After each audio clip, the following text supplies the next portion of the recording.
CBSN New York. And here with us now to talk a little bit more about that proposal is Suzanne Robotti. She's representing Community Board number 7. There is a public meeting tonight to discuss this idea.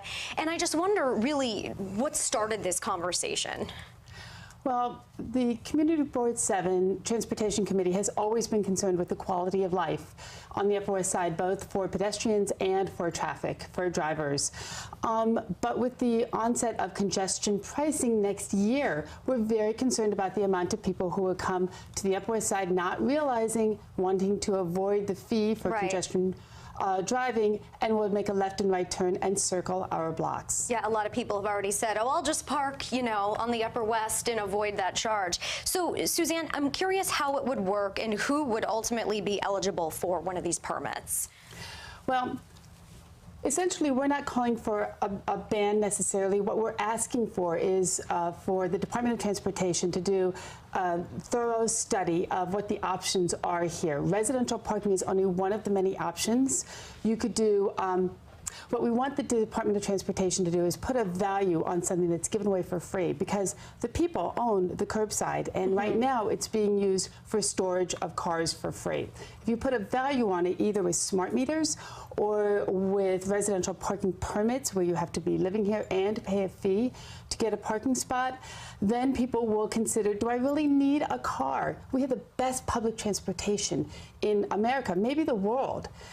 Use it. Use a bus. Use the subway. You maybe don't need a car. I think that some people might argue that the MTA is not necessarily at its finest right now with some of the problems that we're seeing and some of the delays, but perhaps that's a story for another day. In terms of, we heard Allie Bauman in her report just now say that the cost has not been determined yet. How do you figure out what the cost of a permit would be, and kind of what are the ranges that you and the community board are looking at?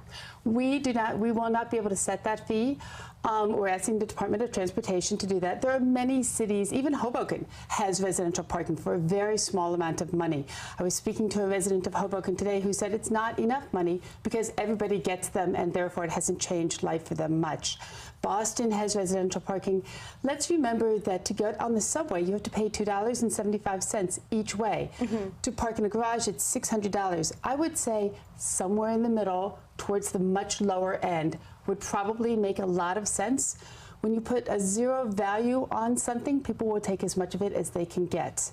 There needs to be a value put on it. And there's so many more things we can do with that than have cars circling. Maybe we don't need quite as much parking as we have. We could be doing other things with that curbside. Other cities do. And what are some of the ideas for what to do with that curbside? In the proposal right now, we're really asking about residential parking permits and smart meters, but there are other things. We need more space for bicycles to share the streets. We need faster bus lanes so that buses are a more viable opportunity for people.